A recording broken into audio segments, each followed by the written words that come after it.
Welcome to episode 304 of the Baunfire Gaming Podcast, aka the Echo Cast.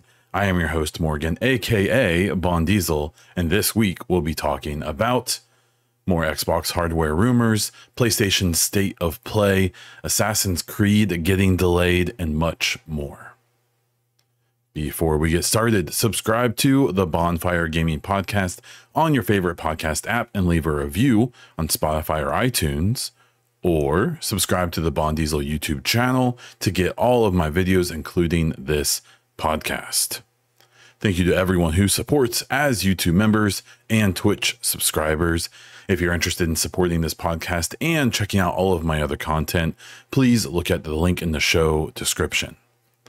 If you have your own topics, questions, or feedback, be sure to let me know in my Discord, in the YouTube comments, or hit me up on social media just about everywhere at Bon Diesel or at the Baunfire. Let's get right into it with some gaming news. We're going to kick it off with Xbox. Windows Central put out an article reiterating the kind of already rumored Xbox strategy for the next-gen hardware.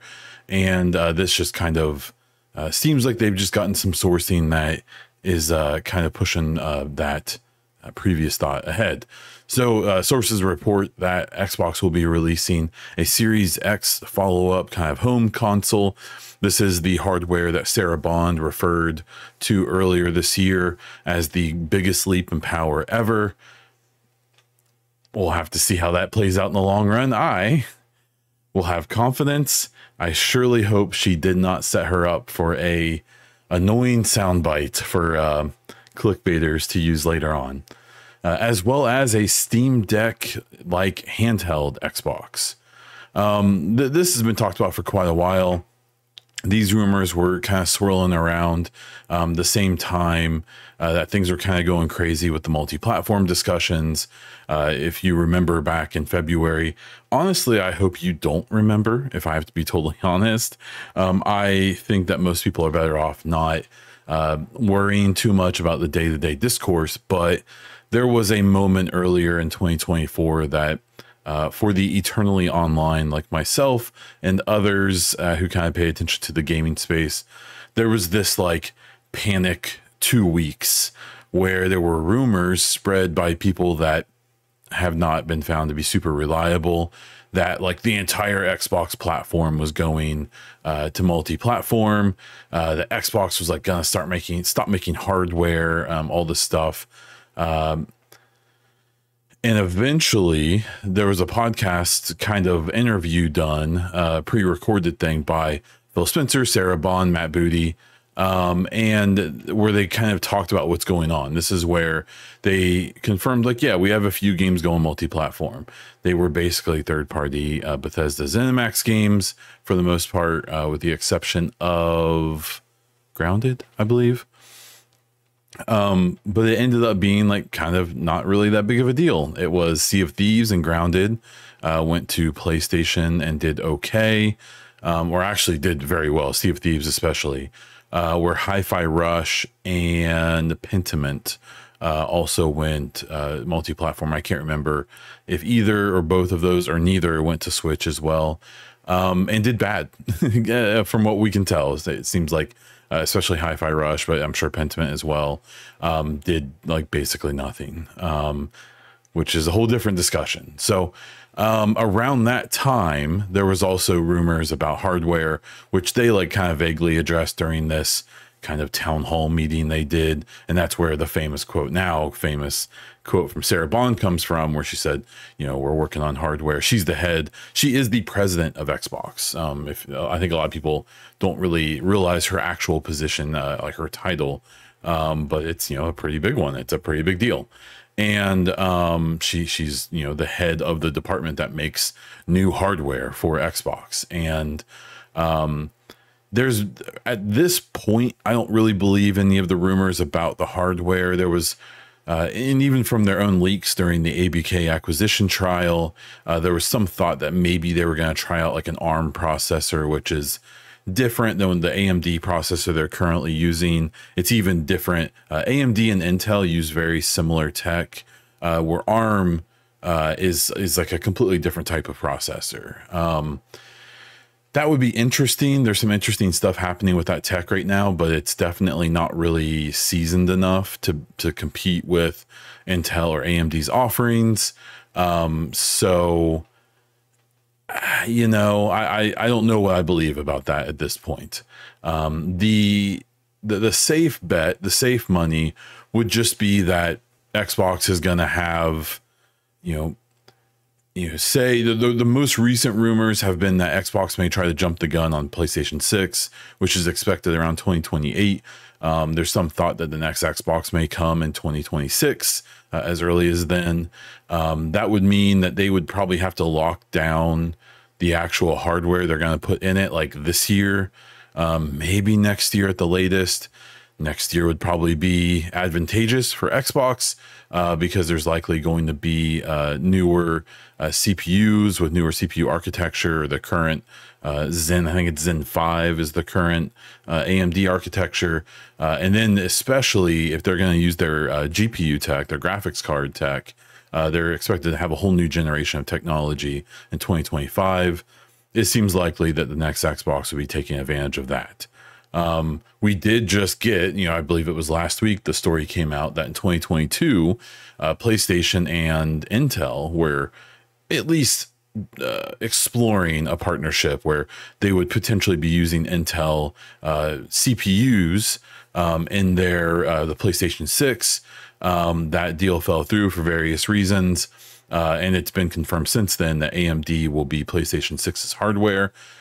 I would personally love for the next gen of hardware, even if they're going to be a bit not on the same timeline, to not just be the same two boxes again. For all intents and purposes, the PlayStation 5 and Xbox One or Xbox Series X are the same console. There's some minor differences in their hardware and their memory and their clock speeds and some of their hard drive tech. But for the most part, they're extremely similar. On a very technical level, I think that Xbox very technically has a slight power advantage that hasn't really shown up in most real world circumstances. And now we have the PlayStation Pro coming out, the PlayStation 5 Pro, which we'll talk about in a little bit. That's going to surpass the Xbox Series X by a fair amount. Not so much in the CPU department. I think it's going to come about even with it in that department. But the GPU tech, they're adding. It's a new generation of GPU. It's got a lot more power behind the GPU tech they're putting in to the Pro. But otherwise, the base consoles are basically the same. I don't want that again. I think it would at least be interesting for Xbox to potentially explore having like an Intel CPU and NVIDIA GPU tech. In my opinion, that would be ideal.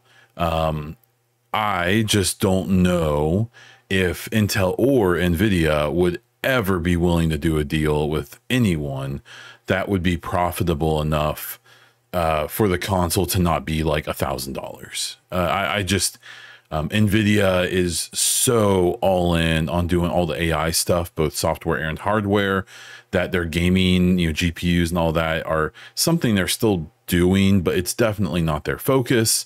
And then on the other side, we have Intel, who has just been through the ringer in the last couple years. And most recently had this big issue where there was some issues with the BIOS and the motherboard for a bunch of their consumer CPUs that was burning those CPUs out and causing them to overheat and get ruined. Now they're having to do a bunch of warranty returns and they're trying to fix it with all their different vendors. And their stock prices are at an all-time low. I guess disclosure, I bought 4 stocks from them just for fun, basically, to see if I can turn that into something eventually. So if you think $100 can sway my my opinion on something, I guess be warned about that. It doesn't. If you believe me or not, that's up to you.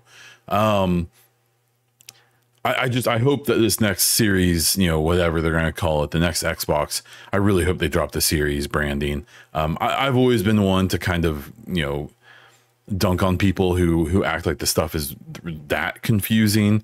I don't think it's confusing. I just don't think it's very good branding. I think they should make whatever they call the next Xbox extremely simple, like so insanely simple and pleasing, because they just haven't done that. Basically, I mean, the 360, I guess, what was like good branding, but especially the original Xbox is great.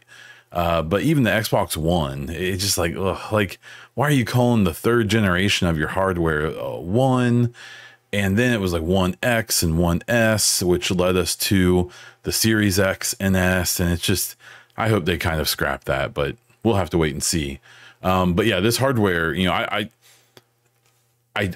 think if they're going to back up this claim of this next set of hardware being the biggest leap in power ever in a generation, it's almost certainly going to involve some type of AI tech. The way that PlayStation is obviously going to lean on PSSR, their NVIDIA or FSR equivalent, that they're doing in the PS5 Pro, seems like kind of as a test, and is almost certainly going to be a huge part of the PS6. We're gonna, I assume, see that from Xbox as well. Is it going to be they're going to partner with Intel and use their XeSS tech, which is the same thing? Are they going to stay with AMD and maybe try to push FSR a little harder? We'll see. Are they going to do what would be the greatest thing, is find a way to get in with NVIDIA and get access to their DLSS tech? That would be like extremely ideal, because it's just leaps and bounds better than anything anyone else is doing, even the new PSSR tech from PlayStation. Or is Xbox gonna develop their own upscaler and kind of try to rival PSSR? I don't know. We'll have to wait and see. It's about like a 99.9% chance that that's gonna be a big part of them making this big leap. And we'll have to see how that plays out. The other part of this, after I ranted for 10 minutes, is the handheld. There's been rumors that maybe that's going to come earlier. Maybe that is what's going to come in 2026 with, you know, the new, kind of home console not coming until, later. The handheld's going to be the hardest one. They have a slight advantage if they are still going to be willing to subsidize. The way I believe the Steam Deck is pretty well subsidized, because if you look at, I think like Asus and a few of the other big computer brands and monitor brands have put out these like really powerful handhelds. But they use a not optimized version of like Windows that isn't really designed to, it just doesn't work that well. People seem to be fairly frustrated with it, where the Steam Deck has the Steam OS on it, which is, I believe, Linux based. And people love it. The whole idea here would be that you would have one of these really powerful handhelds, but it would essentially have the Xbox operating system on it, which is a modified version of Windows, but it's obviously very optimized for gaming and pared down to work, to just do that, right? That comes along with rumors that the next Xbox in general may have more of a PC feel. It may have more utility as an actual PC. We'll have to see about that when it comes closer. But I think I think this is a better strategy, however they do this handheld. To have a handheld and a home console makes way more sense than what they did this generation. I think Xbox was already on their back foot with this current generation, after the PlayStation 4 sold so well and they put out so many like blockbuster first party games on that console, while it was also the moment when a lot of people started to build their digital libraries, which makes it almost impossible to switch to a new platform later on. That was a rough go at it for Xbox. It was on its back foot because the Xbox One launched in a rough spot. The PR was awful. The marketing was awful. They tried to push the whole the camera and what's interesting is a lot of the things that Xbox One got dogged for, very reasonably at the time, are things that have kind of made their way into our day-to-day lives. A lot of the tech and a lot of the focus on multimedia that the Xbox One had, which wasn't silly when it was coming out, has now kind of become the norm. Xbox has a way of typically being ahead of the curve just like a little too far ahead of the curve and not messaging it very well. And going from that to the series generation, the PS5 and the Series X and S, I really feel like the keep it simple, stupid thing would have been really smart this gen. I really think they should have probably just mirrored what PlayStation did and maybe tried to undercut them on price a little, doing the $500 Series X with a $400 Series X digital. That probably would have been the better move, because instead they spent, I assume, a ton of resources figuring out how to pare down the Series X hardware to be the Series S, because the Series S has the same, for the most part, the same tech in it as the X. Its processor is just pared down. It's the same processor. It's cut down basically. And the same with everything else. It's essentially the same console, just pared down in a smaller package. And it's loved by a lot of people. And I believe it's the majority of sales. I believe the Series S outsold the X, which makes sense. It was way cheaper. But I think in the long run, they would have been better off as a brand and as a franchise and as a platform had they not introduced something that was technically more powerful than the One and the One X, but not really, not that much more, and then has caused problems, it seems, at least somewhat, when it comes to games being multi-platform. And we had the Baldur's Gate 3, drama, and that was a bad look for Xbox when they had to put that game out on Xbox much later than PC and PlayStation, and it was the biggest game of last year in a lot of ways, and one of the biggest years of gaming ever. And it came out later simply because Xbox requires games to have the same feature set on S and X, and Baldur's Gate specifically has a dual screen like co-op mode where two people can play at once, which runs two versions of the game at once, which is extremely demanding. It even struggles on the X and the PS5. It just didn't work for Series S. And it was the first time Xbox caved and got rid of that requirement to have parity between the versions. And that's going to have to happen more now. And I hope people realize that the Xbox is going to have to cave on that again in the future as this generation reaches the second half and the later years of this gen. It's going to be a thing where they just won't be able to have parity, as even the X and the PS5 base model start to become old tech in a lot of ways. I really, in hindsight, I love the idea of the S. I get what they were trying to do. I feel like if the roles were reversed and the PlayStation would have done something like this with their larger install base, with their larger number, at least the perceived, the perception of having more first party games and reasons to buy their hardware over doing a PC or whatever. I think it would have worked out for the industry leader. The strategy they did, I don't think it was the right move for the second or third place, depending on how you look at it.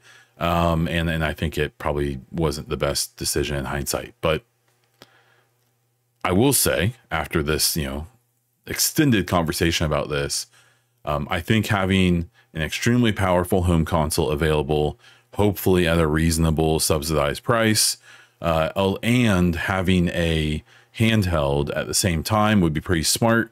It would be super duper smart if there ends up being like a bundle where, say, the new Xbox is going to be $600, the handheld's going to be $300, say, and you can get them both for $750 or $800. That would be a thing I would probably do, especially if it works out where they work really well together and you can play everything on the handheld, obviously at a lower fidelity. But people are going to be more willing to do that, and it's going to be very attractive to have both of those things. And I'll be really curious to how that plays out. In other Xbox news, kind of a cool thing for the design lab, which is where you can customize various hardware from Xbox. It's mostly the controllers. I think it's only the controllers at this point. Has new transparent shells for the Elite 2 controller. they've been starting to bring back these elite, these transparent shells. If you're watching the video version of the podcast, I'll show you my 25th anniversary controller. That is my favorite controller they've ever made, both in looks and ergonomics. It's got some kind of unique features. That transparent shell looks so good, and it was such a cool trend back in the day. It still looks really cool now. They've released a couple of controllers recently. There's a white one and a blue one that look really great, where you can see like the rumble pack spinning in there and stuff when you're playing. It's kind of neat. The one time you ever look at it. But the Elite now, you can customize and make your own that has, I think, like white, and there's 4 or 5 colors that you can customize yourself, and they look super good. I want one so bad, but I don't want the Elite controller. I'm one of the people who is a big proponent of the Xbox, the base controllers having the batteries, because I have two 6200 milliwatts or megawatt hours or whatever batteries and a dock for the battery.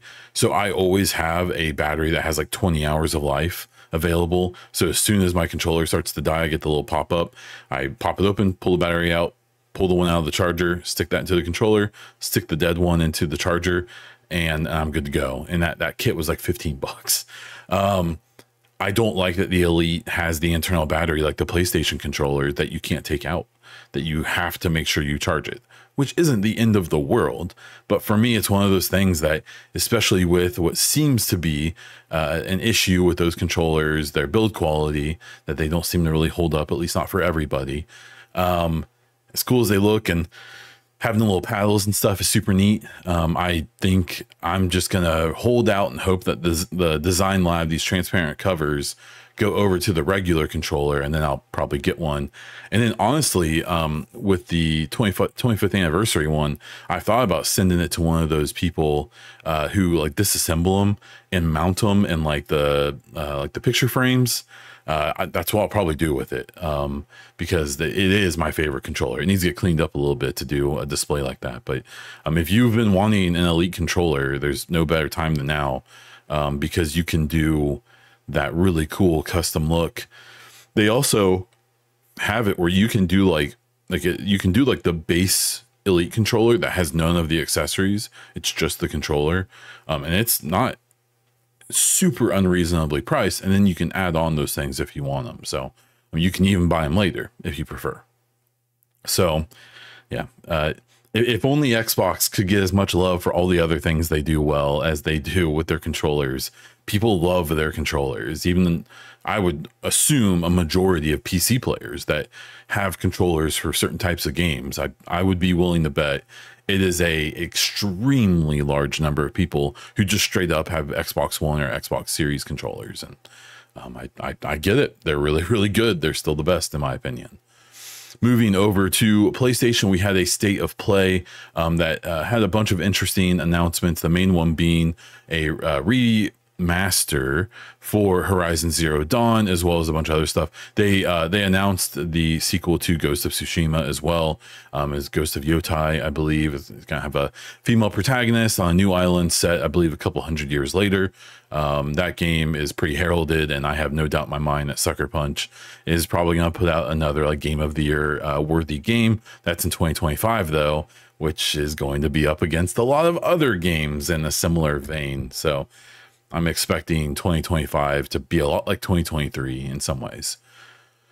When it comes to the remasters, though, it's been interesting. I have some thoughts on this. I think it's unique to PlayStation that they can release what I would argue are basically next generation patches for their PS4 games for money.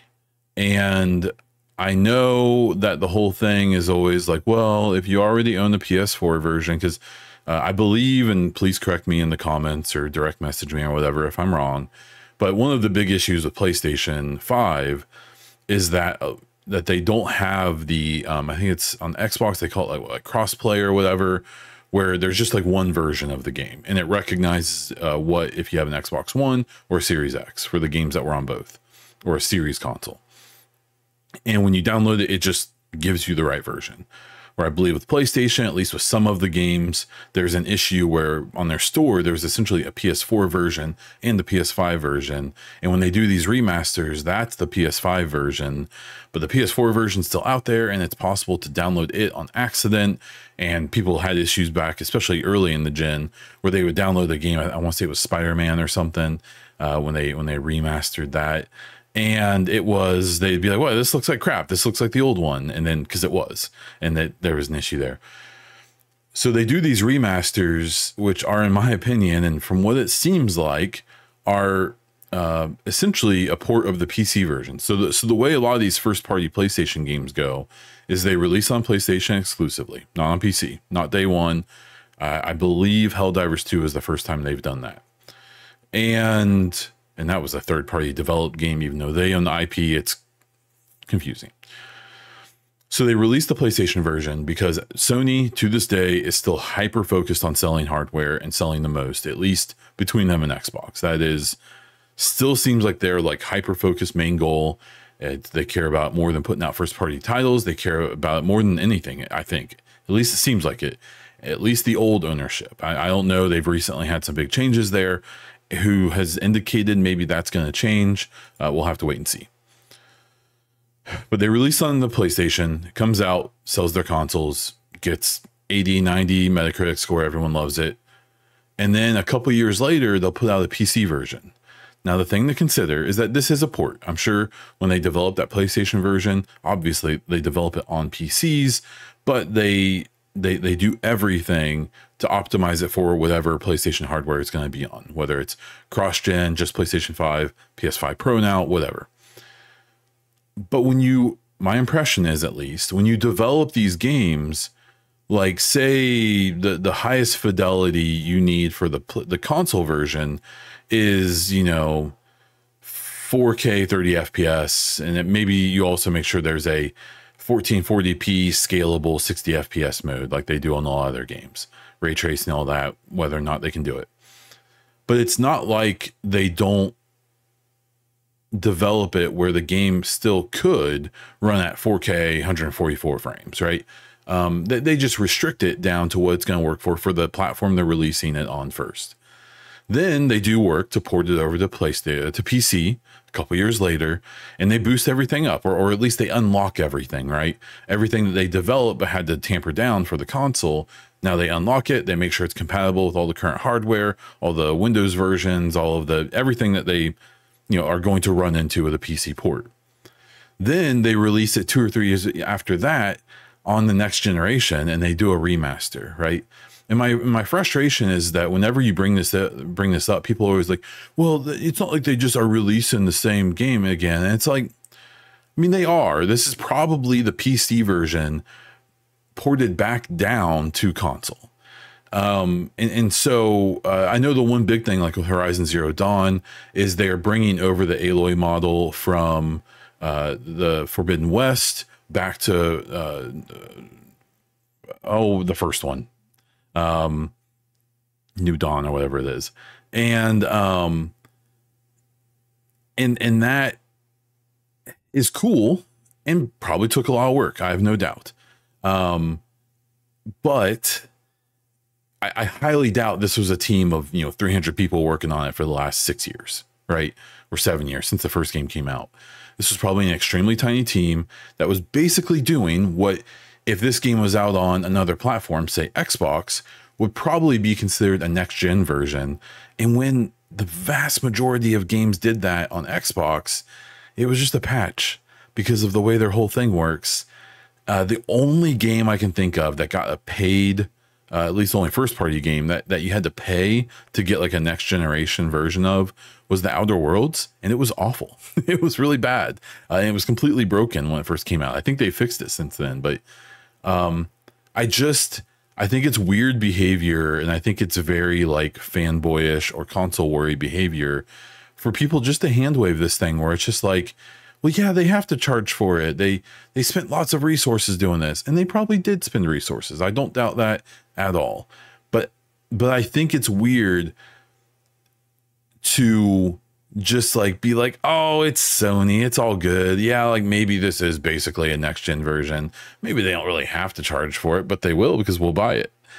And it's especially awful because what they did after this announcement was, you know, I believe the game, if you don't own the PS4 version, I think it's $50 to buy it, which is a great deal for a good game. I don't doubt that. And if you have the PS4 version, you can get this version for $10. Upgrade fee, $10 is probably worth it. I have no doubt. But then they make these kind of scummy moves. Like at one point they gave away the first Horizon game. I believe it was during COVID times. It was just free. They just said, hey, if you haven't bought this yet, here you go. Just buy it, or you don't have to buy it. Here, just download it. It's yours now. And then most recently, I believe it was $20. And then after this announcement of the remaster and this upgrade fee, they doubled the price of it, which now makes it, you can't buy the old one for 20, then upgrade. So you essentially get the new version for $30 if you didn't own the game at all. Now it's $50 if you do that. So you might as well just buy the regular version because this trick isn't going to work, right? But it's like, why is the game suddenly worth 50 now when it was worth 20 before and maybe 30 with the remaster? Like why? It just, the whole thing just seems kind of shady to me and kind of lame. I understand, and maybe I don't understand. Maybe this thing has absolutely taken so many of their resources to put out and bring to the public, but it probably didn't. The whole point of a lot of these kind of things is, I don't want to call it a money grab necessarily, but it's definitely reuse existing resources to make money.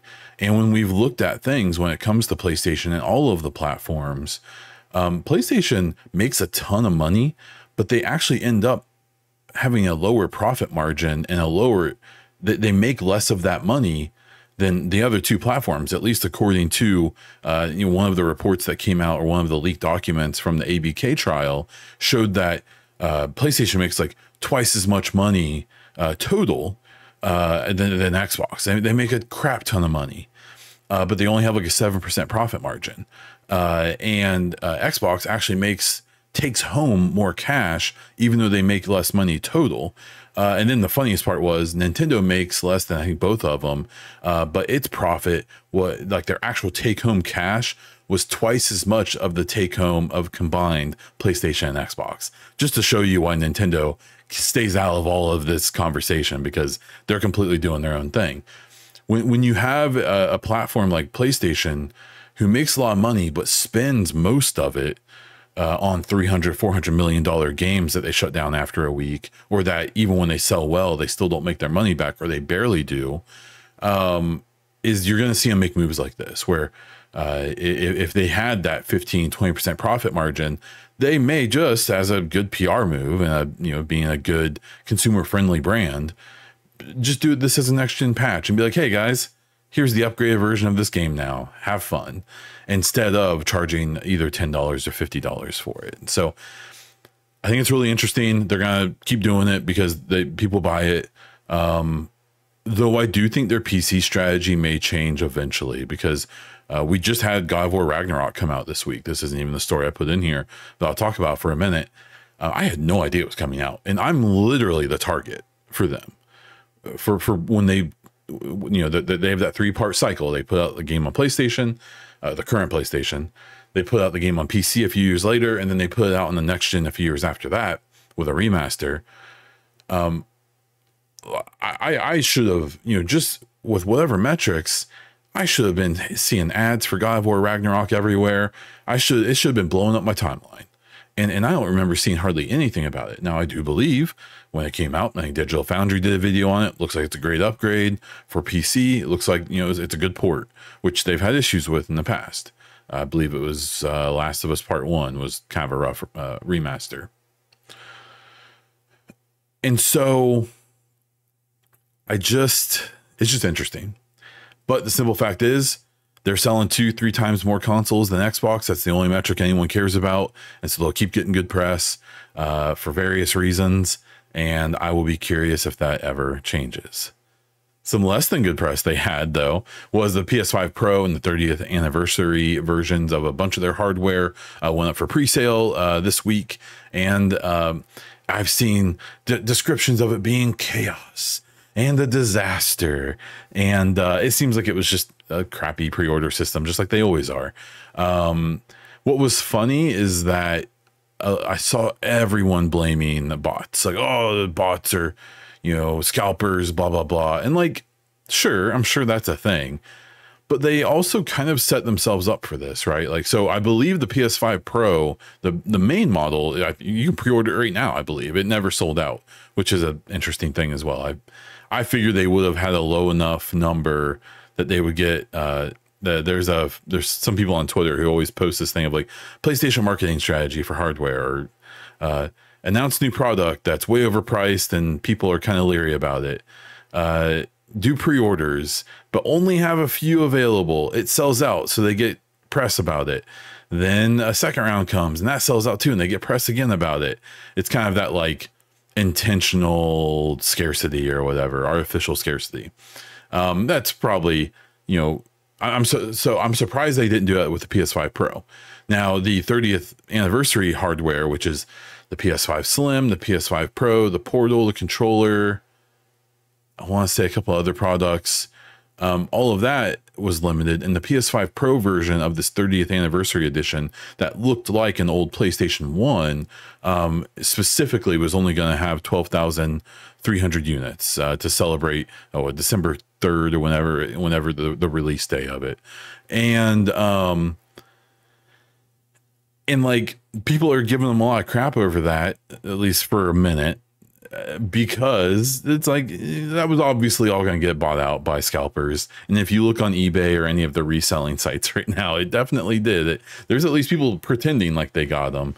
But there was also probably just a lot of legit demand for this. And I saw people saying like, because they were kind of like making fun of people saying like, oh, no one wants this PlayStation 5 Pro. Well, look, it's sold out. Obviously people do. Like 12,300 units is not what they want to sell. They want to sell millions of these, and they probably will. But even the PS4 Pro, I believe, sold around 10 or 15 million units compared to the 120 or so million units a PS4 sold. I'm imagining this is going to have a similar sell rate. I'm going to guess it's going to be a hair lower. So where the PS4 Pro is about 10% of PS4 sales, I would guess this is going to be closer to 5 to 8% for the PS5 Pro, which is likely, the PS5 is likely not going to reach 120 million sold. Maybe it will if the gen's long enough, but it doesn't seem like it has that momentum. So we're looking at a pretty good possibility that the PS5 Pro is only going to sell 5, maybe 10 million copies at the most, and likely not that, or units. So I think that maybe, yeah, I don't know. Interesting. I was a little tempted, honestly, to get it just out of curiosity. If it was like $500 or $600, I probably would have. But I can't stomach 7.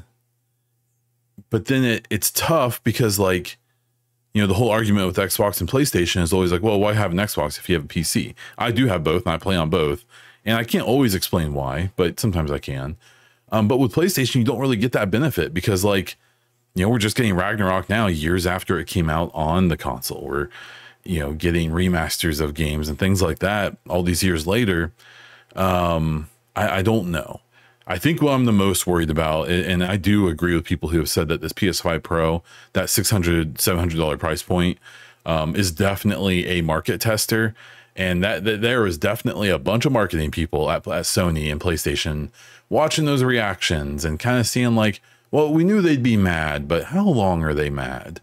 And how many of them are actually going to buy it anyways? And I'll be very curious to what this says about the next generation. And I think people should probably prepare their butts for neither Xbox nor PlayStation to have consoles that are $500 next gen. I think they can get away with 6. I think they will probably be pushing people too far with 7. So we will have to wait and see. The last bit I want to talk about here was something that actually happened late last week, but I didn't cover it in, I don't think I did in the last podcast. But Kotaku wrote a article about Astrobot that was critical. Now, I will be straight up. I don't like Kotaku. I think most of their articles are clickbaity and pretty cringy and are like obviously trying to work people up to get ad revenue and clicks and all that. I think many of their articles are very pretentious and don't really represent many people's opinions except, you know, their own, which is fine. It's a free country. They can do that. That said, there was, you know, pretty much universal acclaim for Astrobot last week. I think it already has basically been forgotten. We'll see how long the conversation about Astrobot lasts. But after all this praise, this Kotaku journalist put out an article saying, like, you know, this game, like, obviously it's great, but it's also a soulless kind of celebration of capitalism and a cheap nostalgia play for PlayStation. And I've actually seen that message a little better received by like regular gamers and the people kind of in the gaming community, where maybe they're kind of like, oh, maybe that article is a bit too much, but it's not completely wrong. But man, every single journalist and every single influencer who's like kind of Sony leaning at least was real upset about it. And it was really interesting seeing some of the articles or some of the people's responses being like, you know, they make some nuance, you know, some nuanced points, or, you know, kind of trying to like be like nice about it. But you could tell what they really wanted to say was like, this person's an idiot. And there was so much like really visceral reaction to someone daring to have a even kind of, you know, like one voice, literally one like slightly notable person daring to say that this game maybe isn't as good as everyone says it is. And it was so interesting watching people like really not be cool with that, to the point where I found it very interesting. Even some like pretty even keeled people like being like really ambivalent about this article, which I wish that that standard was consistent. I have no dog in that fight. I haven't played Astrobot. I think Astrobot looks boring, but everyone who's played it, especially it sounds like with the DualSense and the integration there, just it seems like, you know, it's a lot of people's game of the year. At least they've said that so far. I don't really care about the actual game and the article itself. I don't like Kotaku. I could care less about Astrobot. What was interesting to me was to observe the kind of like disbelief by a lot of folks in the game industry that someone would dare speak out, you know, say something negative about this game after it had essentially, you know, universal acclaim.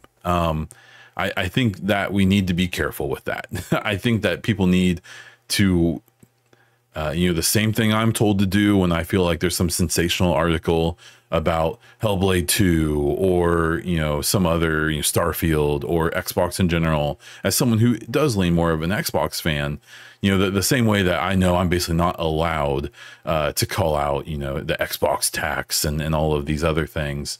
I hope that is consistent, because I don't think it currently is. Anyways, moving on to Nintendo, we got some info that there's some new hardware that's been filed with the FCC. They have to do this stuff for things that are like wireless technologies, and supposedly it has nothing to do with the Switch. So the slow and inevitable announcement of the next Nintendo hardware creeps to us as Nintendo just continues to roll in dough on that ancient console that was outdated the day it released, and it hasn't mattered at all, and they've just been making so much money off of it, and it seems like, you know, you can tell that like Nintendo is so reluctant to move on from the Switch because it has just been such a boon for them, and that's awesome. And the people who have them aren't complaining. It's not like they've like ripped off all their you know, all their customers and no one's happy about it. Like, they've released games so good on the Switch that they play and look like crap and no one cares. And people are desperate to feast on the next one. That's obviously doesn't apply to all of them. Many of their games are very beautiful and run great, but some of their really big titles, especially the late generation ones, have not done great, and no one cares. No one cares at all because they're just good. And that's a lesson that maybe the other platforms can learn as well. So we'll have to see about this. And then Zelda Echoes of Wisdom, the actual Zelda starring game for once, for the first time, I believe, released and has a Metacritic score of 86. This was a really strange game because I watched, I think 2 or 3 Kind of Funny and a few other folks do like video reviews of it. And as they talk about this game, it's one of those things where, and you see it happen fairly often with like games that get these really good scores, that the people like just know it's good, so they kind of focus on the negative. Because I swear every review I watched about this game, this sounded like a 6 out of 10 game from the way they talked about it, but it's because it's almost like they overcorrect, I think, when people talk about games they love, and it may not seem like they love them that much, because they're almost like, it seems like people are like afraid to go on too much about the things they love, so they really focus on the negatives. But this is definitely one of the situations. 86 Metacritic score, insanely good. You know, I'm not seeing anyone really give it chatter of like game of the year, but like the very good game of the year is what it seems like this is going to fall into. And you know, the Switch owners just keep on feasting, man. Good for them. Moving to some non-main platform stories, we have Assassin's Creed Shadows being delayed to February 2025. They're citing lessons learned from Outlaws and the need for polish of the game in general. I thought this was weird. There was an article that came out about this that seemed to be talking to some people at Ubisoft who were like basically blaming this kind of underwhelming sales of Outlaws, Star Wars Outlaws, on this delay, and that there were things that they want to change about the game that were too similar to that people didn't receive well. And then the actual statement from the Assassin's Creed team was just like, yeah, we just want to polish it. We want to get it in a better state before it comes out. As always, I think the truth about these things tends to fall in the middle somewhere. And I think it's pretty strange for them to delay into February. I believe there's some other big games coming out then. Maybe they were trying to get away from the Veilguard, or I don't know. I don't really know. I think that they'll be okay, though. I think that Assassin's Creed has a pretty established community and people who like it. I've seen some of the chatter, people being like, oh, it's, you know, all the woke, all the DEI, all that crap, all these idiots. I don't think it had anything to do with any of that stuff. I think that games get delayed, and especially real big games that have probably a lot riding on them. I actually would argue that Ubisoft's current issues with how low their stock prices have gotten, a lot of calls from their investors to maybe privatize again, the fact that Ubisoft is gigantic and has so many studios and they release so few games every year.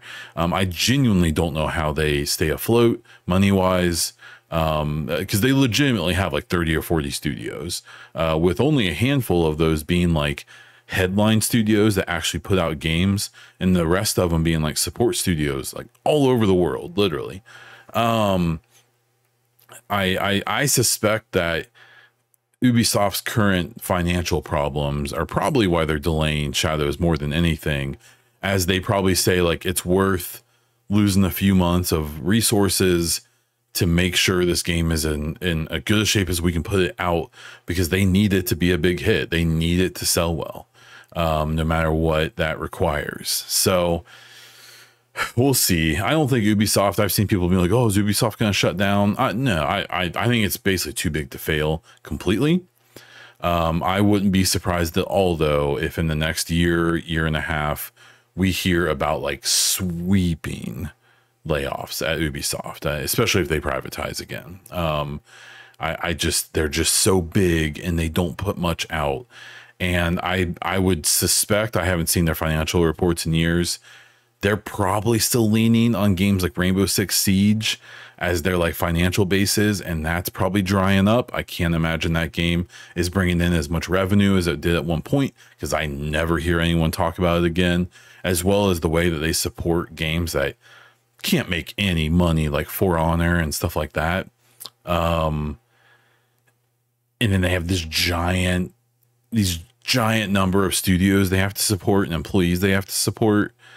I think all their big stuff is probably safe. I fear for their little stuff, but I genuinely hope I'm wrong. I also worry about them getting taken over by Vivendi or something again, like they fought off years ago, but we'll have to wait and see.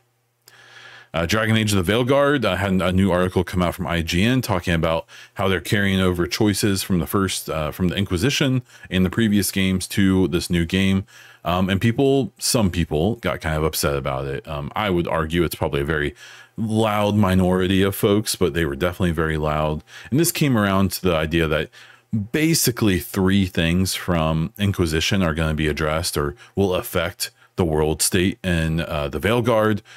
This has to do with like the Inquisitor, the protagonist from the Inquisition game, and whether or not they we're gonna go against one of the characters in this new game or not, whether they romance them or not. That's gonna have, and then I guess there's a few other things. I won't pretend to be the most educated on this stuff. And some people got really mad about it.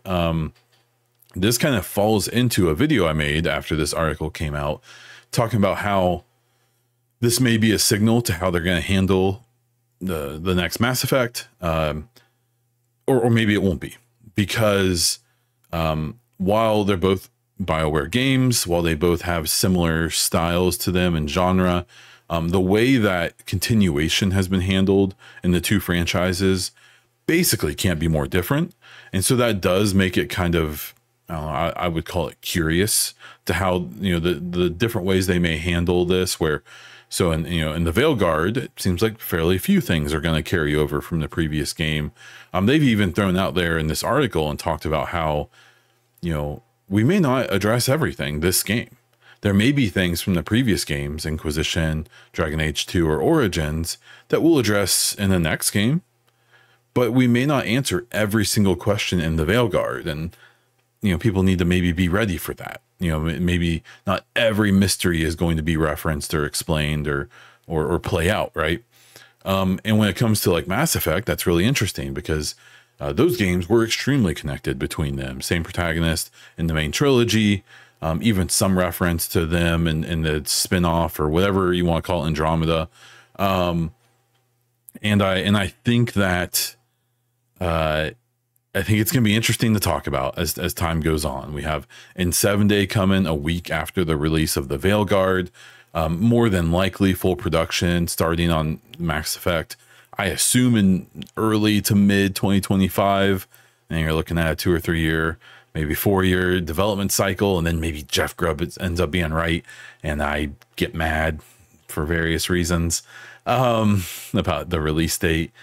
But I thought this was such an interesting thing. I've definitely, as someone who is like a big Mass Effect fan and likes making content for that, and kind of like dabbled in Dragon Age, but doesn't understand that community, that franchise, basically anything.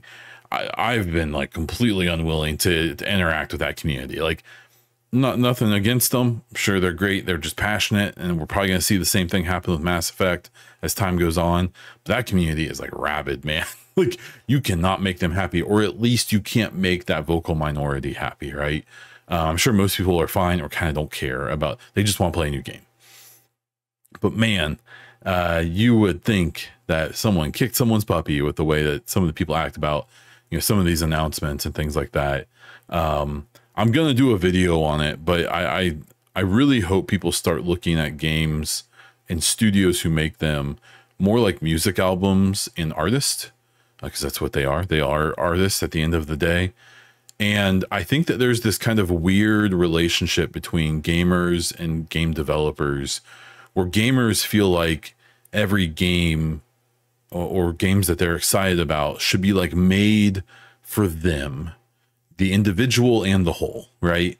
Where like, studios should like make the game that's perfect for the people who play their games.